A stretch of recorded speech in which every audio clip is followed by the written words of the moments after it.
Saludos, integrantes del gremio del bardo, me alegra verles otra semana por aquí. El día de hoy vamos a entrar en un abismo, literal, de teorías, información y conspiranoia que se abre ante nuestros pies, relacionado con lo que les había contado la semana pasada sobre la princesa del juicio del reino de la noche eterna. Les recomiendo, antes que nada, ver ese anterior video para entender más o menos por dónde voy a ir, ya que ahí di muchísima información sobre la obra Flores para la princesa Fischl, y en el que traté de construir de forma un poco más coherente e hilada el personaje. Sin embargo, ahora los guiaré en mis pensamientos abisales, para encontrar quizá la verdad detrás de este mundo.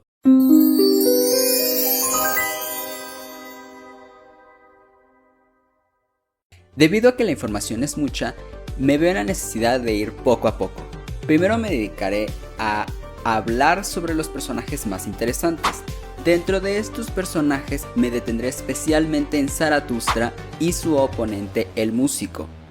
Sobre todo en las implicaciones filosóficas alrededor del concepto del eterno retorno, el nihilismo y la obra de arte total. Después nos enfocaremos en la segunda respuesta otorgada por Chanca el noveno. Luego nos adentraremos específicamente en los diálogos que aparecen en la historia de ítem del arma El Vals Nocturno, en el que entraremos en una relación interesante con la obra de Jorge Luis Borges y la mitología celta. Y al final pasaremos a discutir las verdaderas intenciones de la princesa del juicio del reino de la noche eterna, dada la información que Amy nos proporciona en el juego, y también les hablaré sobre mis propias teorías y un análisis que he hecho sobre Genshin Impact en sí mismo. Así que, sin más que decir, comencemos con los personajes.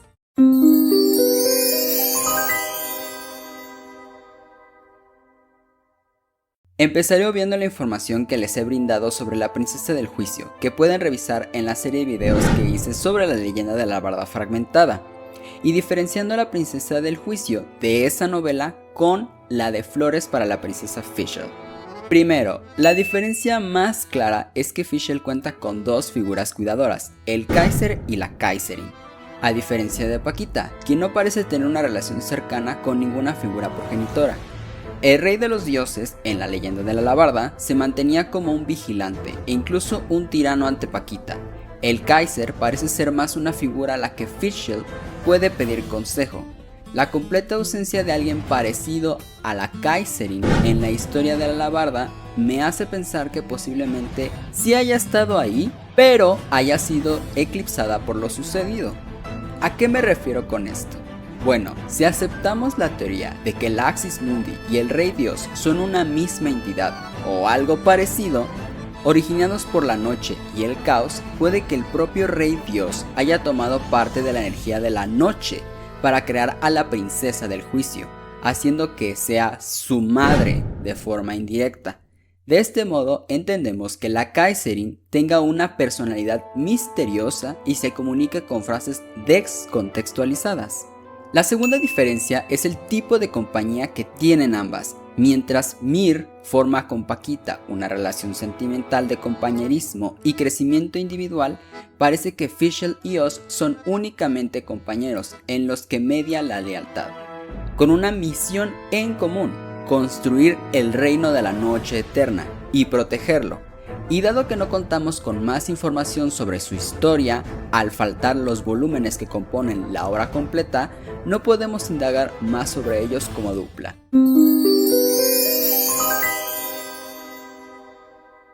Aquí voy a comenzar con los personajes de Zaratustra y el músico de ópera. Desde mi interpretación, podrían corresponder al profeta Zaratustra, también conocido como Zoroaster, quien diera pie a la religión que revolucionaría a Occidente en el siglo VII a.C., el zoroastrismo. En esta cosmovisión, ya encaminaba la fe en una sola figura divina central e introdujo la lucha de fuerzas positivas y negativas que retomaría el cristianismo. Sin embargo, me parece que el Zaratustra mencionado quizás sea el Zaratustra del filósofo alemán Nietzsche, y el músico correspondería a Richard Wagner, que ya había sido mencionado en el primer video de La Alabarda por su composición operística para la obra Parsifal, que sirve de inspiración para el relato de la búsqueda de las 9 espadas luminosas. Ahora, en el canal Roosevelt se habla de las demás relaciones temáticas que Wagner y Nietzsche tienen dentro del lore, específicamente con la nación de Khaenri'ah. Sin embargo, no se adentra a visitar en profundidad la propia propuesta temporal de Nietzsche. Es por eso que me escurriré por pormenores filosóficos algo complicados, sin yo ser nada de filosofía ni nada de eso, que soy de letras, y algo sé, y ya veremos cómo me va. Pero, para entender mejor esta parte, les recomiendo el canal de la doctora Ana Milán, quien explica de forma muy amena, magistral y sencilla varios temas de la filosofía occidental, y me baso en sus explicaciones para hacer este pedazo de video. Links en la descripción. Bueno, hablemos del eterno retorno y el nihilismo. Para Nietzsche, existe un concepto vital llamado el eterno retorno. El eterno retorno es el reto moral último, pues pone sobre la mesa una propuesta interesante para la humanidad. ¿Desearíamos que la vida que hemos vivido se repitiera una y otra vez? Es decir, las decisiones, las acciones y los discursos que hemos decidido seguir se repitieran en ciclos eternos y tuviésemos que vivirlos una y otra vez. Si la respuesta es afirmativa, quiere decir que hemos logrado vivir de acorde a unos valores que funcionan con nosotros. Si la respuesta es negativa, entonces hemos estado siguiendo y actuando conforme a una serie de normas que en nada contribuyen a nuestra felicidad. Con ello, abriría una serie de cuestionamientos a la forma en que vivimos tanto individual como colectivamente. ¿Estaríamos tan tranquilos sabiendo que causaríamos colectiva o individualmente sufrimiento a otros una y otra vez?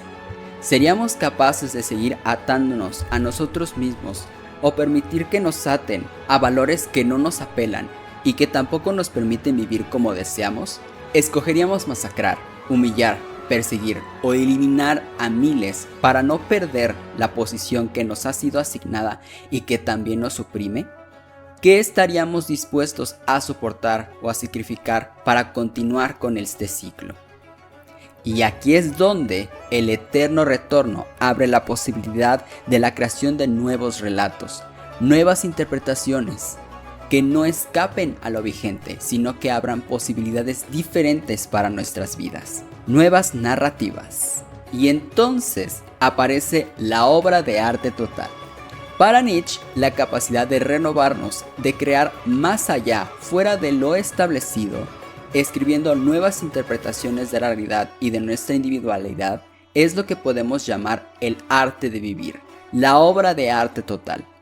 Pero hay que parar un poco a Nietzsche y llamar a un amigo suyo de la juventud, Richard Wagner. Wagner es conocido por la creación de obras como El ocaso de los dioses,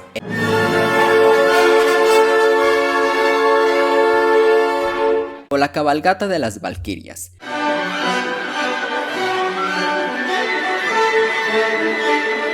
Sin embargo, también añadió a la historia del arte el concepto de la obra de arte total, que era su aspiración a la creación artística y una meta a alcanzar para romper con el naciente individualismo y con la cosificación de la humanidad por la propia humanidad y el racionalismo extremo que tanto él como Nietzsche vieron con el nacimiento de la Primera Guerra Mundial y su secuela, la Segunda Guerra Mundial.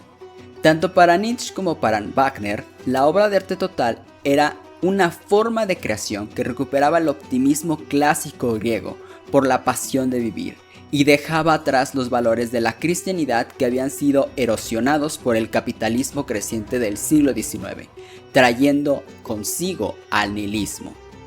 Y bueno, se preguntarán, ¿qué demonios es el nihilismo? Bueno, el nihilismo, según Nietzsche, es la vigencia de esos valores que regían a la sociedad y la falta de crítica a los mismos, y el nulo interés por crear nuevos valores que se acoplaran a las necesidades actuales de la sociedad. El nihilismo hace que las personas pierdan el interés por la vida, por el vivir y se dediquen a actuar sin reflexionar, convirtiendo a su paso todo en objetos y en herramientas para ese actuar sin sentido. De modo que la obra de arte total lucha contra el actuar y pensar nihilista. Es decir, la obra de arte total era una forma de solucionar o permitir la creación de soluciones creativas y no instrumentalizadas por las acciones nihilistas para la crisis existencial de la Europa en su momento.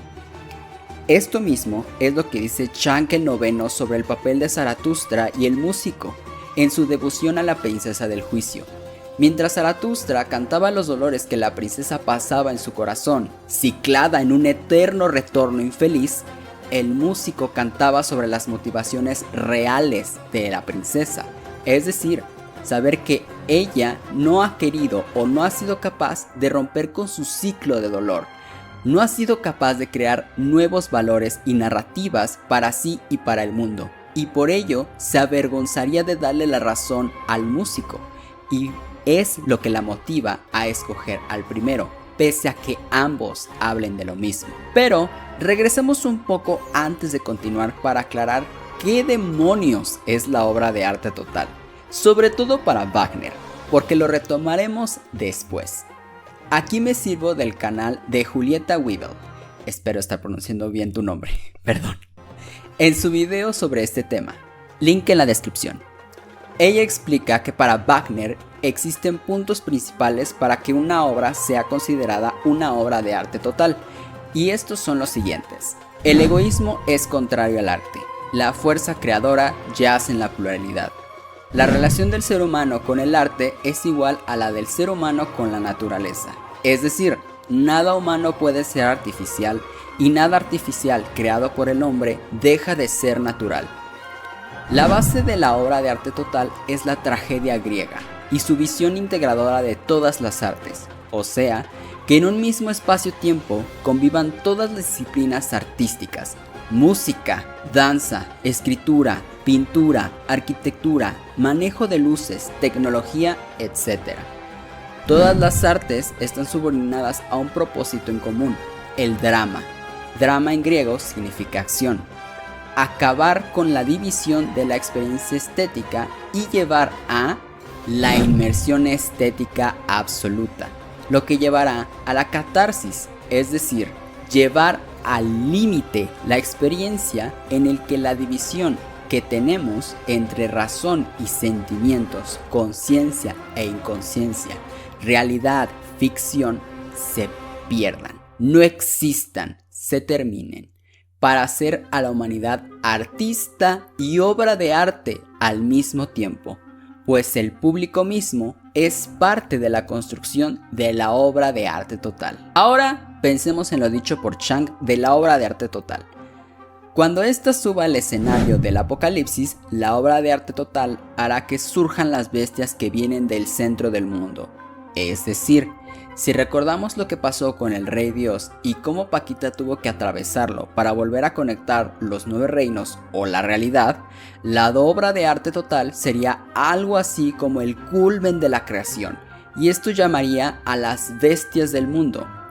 Pero, ¿quiénes son estas bestias del mundo? Pues parece ser que son nuestra princesa del juicio y Oz, tal como se dice en ese fragmento. La princesa y su fiel compañero, Oz, el cuervo que asola la noche, cuyo nombre completo es Osvaldo Havernavines, son las bestias del mundo que engullirán los sueños de la gente. Es decir, la princesa del juicio cerrará el ciclo del eterno retorno, su propio ciclo, y reiniciará todo. Y creo que esto empata muchísimo con el concepto de samsara que tenemos en el juego.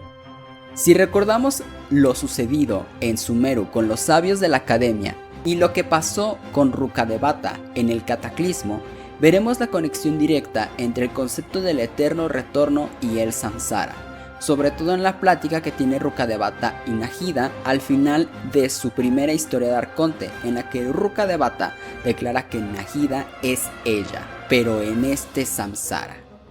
Bien, en este caso, la princesa del juicio podría retornar al ciclo del samsara y encargarse de purgar lo bueno y lo malo.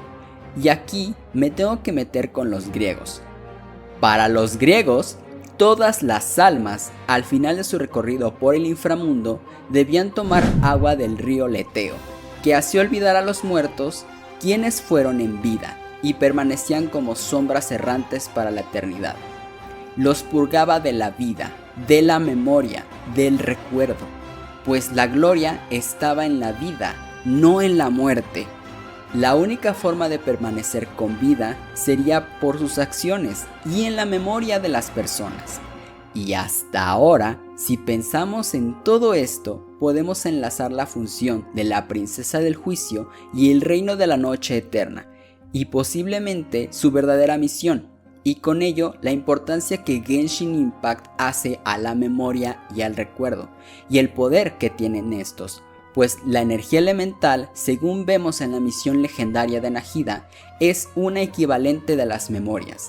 Las criaturas elementales permanecen puras y más fuertes a más recuerdos posean, y en el momento en que comienzan a olvidar, como en el caso de Astaja, empiezan a corromperse. Y aquí entra el personaje misterioso, y sus frases que ya no parecen tan descontextualizadas, la Kaiserin, que repite con cada capítulo.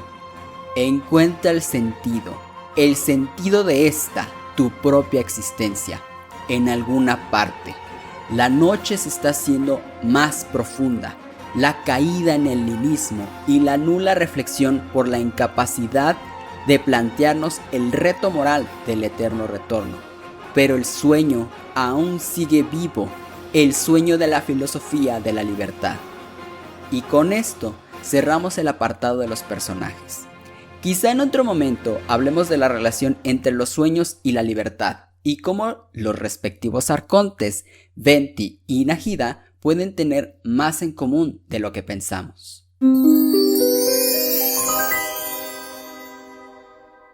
Bien, pasemos a la segunda respuesta que nos da Chang el noveno, que ahora con este enorme bonche de información podemos entender más. Es entonces coherente que Kan, el Asura, no pueda hacer frente a un concepto como la obra de arte total, si él, como personaje, está escrito dentro de la tradición del drama heroico, que, para el punto en el que fue escrito, no es capaz ya de despertar la catarsis en las personas. Es decir, ya nadie puede identificarse con un héroe perfecto, pues hemos caído en el nihilismo que diagnostica Nietzsche.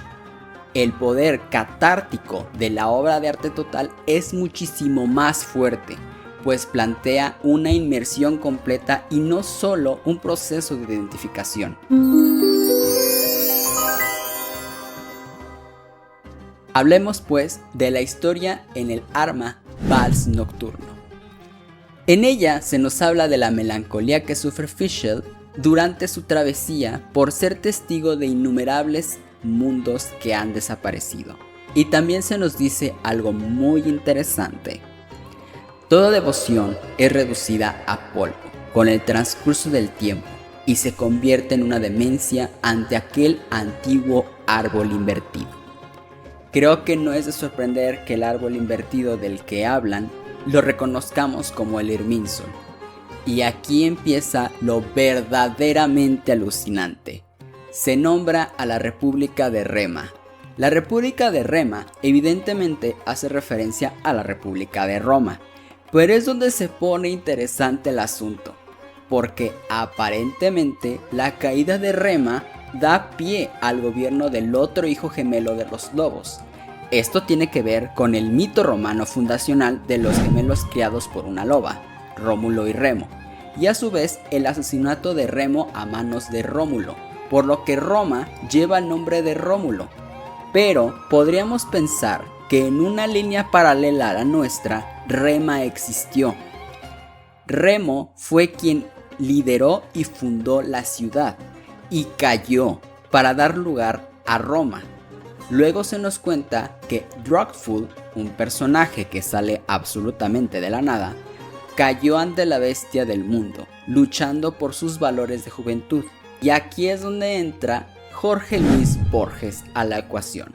En su libro más conocido, El Aleph, Jorge Luis Borges tiene un pequeño cuento titulado Historia del guerrero y de la cautiva, En él se menciona la verdadera historia de Drakful, quien fue un lombardo que en el ataque a la ciudad de Ravenna cambió de bando y luchó para defender a la ciudad.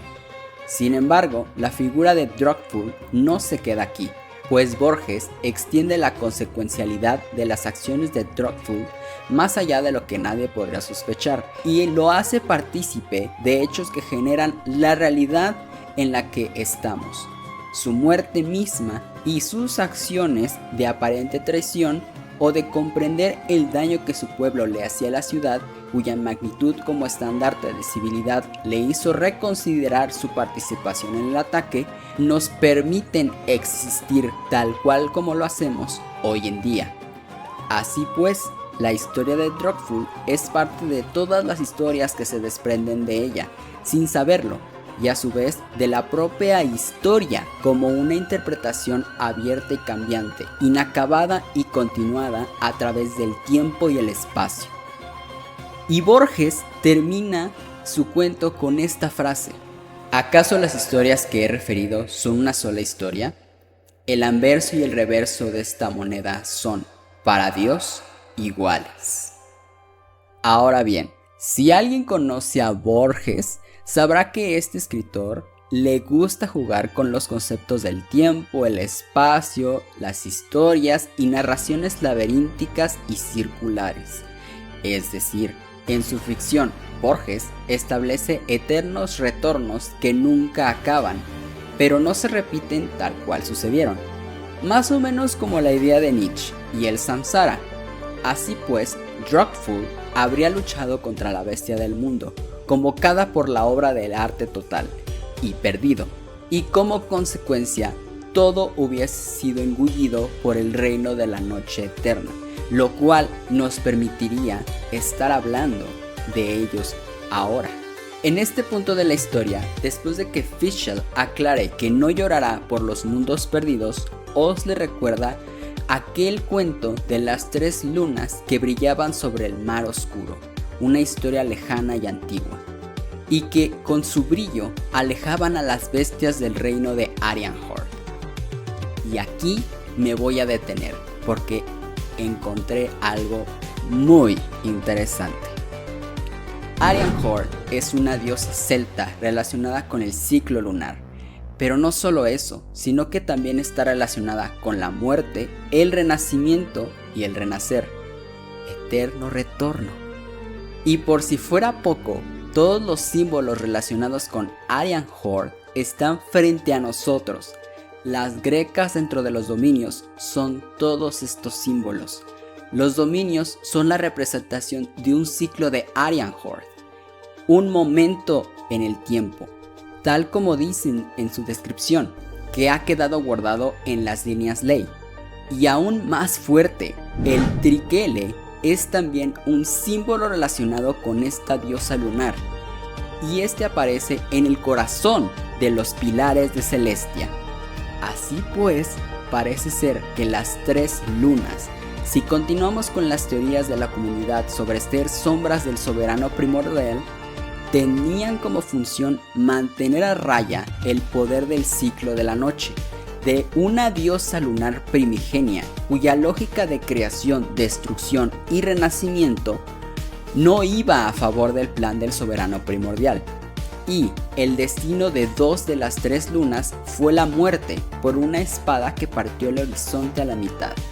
Es decir, quizá las 2 lunas hayan perecido en el momento en que la princesa del juicio, en la alabarda fragmentada, atravesara al Axis Mundi a la mitad para volver a conectar los reinos. Y como consecuencia murieron estas lunas, pero su poder pudo unirse con el de la princesa del juicio para seguir iluminando a donde ella vaya. Hasta aquí, como hemos visto, los ciclos de tiempo, la filosofía de la libertad y la obra de arte total son parte del ciclo de este mundo. Y quizá podamos medio dilucidar cuál es el verdadero motivo de la princesa del juicio de la noche eterna. Ahora es cuando comienzan mis teorías alrededor de Fischl. Bien podría ser que la princesa del juicio tenga por tarea hacer un tipo de purificación absoluta del mundo cada cierto tiempo, es decir, acabar con todas las memorias y los recuerdos, y a su vez con el mundo mismo para renovarlo en otro samsara o eterno retorno, pero en uno que no es del todo feliz y causa solo desgaste y corrupción, haciendo que sea imposible llegar al reino de la noche eterna, que sería algo así como el concepto griego de la unidad o la totalidad. Y pese a que pudiéramos pensar que el abismo es el reino de la noche, quizá no sea tan así, sino que el abismo podría ser una consecuencia directa de esta imposibilidad de limpiar la corrupción en el momento del juicio, y sea una clase de espacio-tiempo creado de información, memorias, energía residual cada que el ciclo se cierra. Algo así como energía dañada, información dañada, como si un archivo de computadora estuviera virulento o fragmentado, y cada vez que regresas a él o que entra o quiere ser partícipe de este mundo, lo daña. Entonces ahí tendría sentido el por qué las criaturas abisales y la energía abisal no es compatible con la vida en Teyvat, lo cual posicionaría al abismo como una problemática posterior a la llegada del primero en venir, probablemente, pues en su primera renovación del mundo, al desplazar el poder de los dragones como señores de Teyvat, su locura surgiría por la misma incapacidad de purificar el ciclo. En otra interpretación, el abismo ya existía en Teyvat, como parte de un ciclo de renovación que escapa al poder del primero en venir, y los dragartos quizá podrían controlarlo de alguna forma, dado que se nos habla que los actuales vigilantes de las puertas que conectan con el abismo y se aseguran de que permanezcan cerradas son los pulpos gigantes, servidores de los dragones. Todo esto dicho por la sacerdotisa que encontramos en Enkanomiya.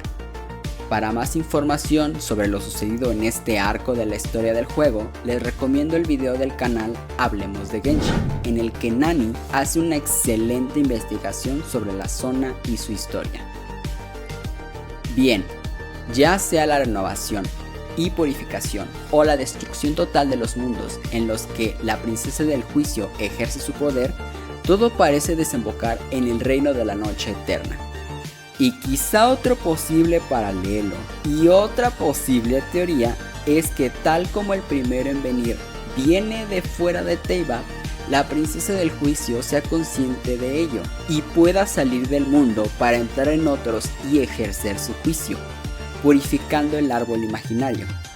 Es aquí donde podríamos conectar Genshin Impact y Honkai Impact. Sí, pues nos permite entrar en la completa conspiranoia y pensar que la princesa del juicio sea también la llamada finalidad en Honkai y reinicie los mundos en dado de no pasar su prueba para ascender. Así pues, el mar de Quanta sería el reino de la noche eterna, en el que todos los mundos cortados de las ramas del árbol imaginario son descompuestos y olvidados para volver a servir como energía para el crecimiento del propio árbol imaginario. Para mayor información sobre la historia de Honkai Impact, les recomiendo el canal de Seref. Pese a todo lo expuesto, nada puede ser del todo resolutivo. Estos solo son especulaciones, y quizá algunas se nos confirmen posteriormente en el juego. Pero me inclino a pensar que Aryan Horde, el abismo, el eterno retorno y la obra de arte total serán algo que veremos en nuestro viaje por Teyvat.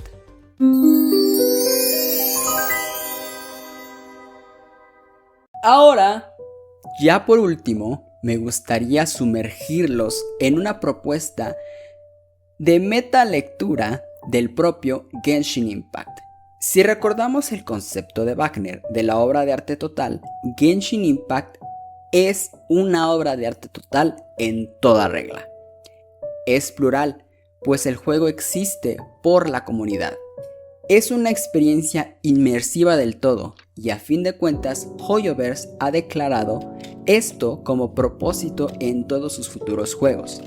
Las artes se combinan de forma magistral, pues el modelado de personajes, la construcción del mundo, la arquitectura, la música, la literatura, la pintura, los grabados, todo están en Teyvat, todo está ahí.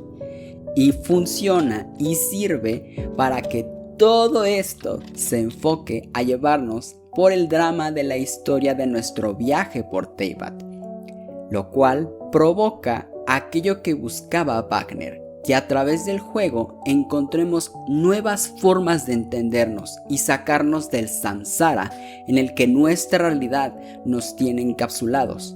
Pero no seré tan inocente como para no pensar en este juego como una propuesta wagneriana que ha sido engullida por el modelo económico actual. ¿Será esto un juego más del capitalismo que ha consumido también la propuesta artística de Wagner?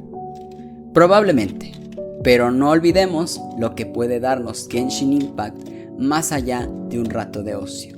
No olvidemos las historias, no olvidemos lo que sentimos, no olvidemos nuestro viaje. Bueno, espero que les haya gustado este video largo y denso. Les recuerdo que si gustan apoyarme en este proyecto pueden darme un like, compartir a quien sea fan del lore de Genshin y dejar sus comentarios sobre esta serie de teorías sobre la figura de Fischl y el mundo de Teyvat. Aviso que el siguiente video será sobre una serie de libros que hablan sobre la historia de las 3 lunas.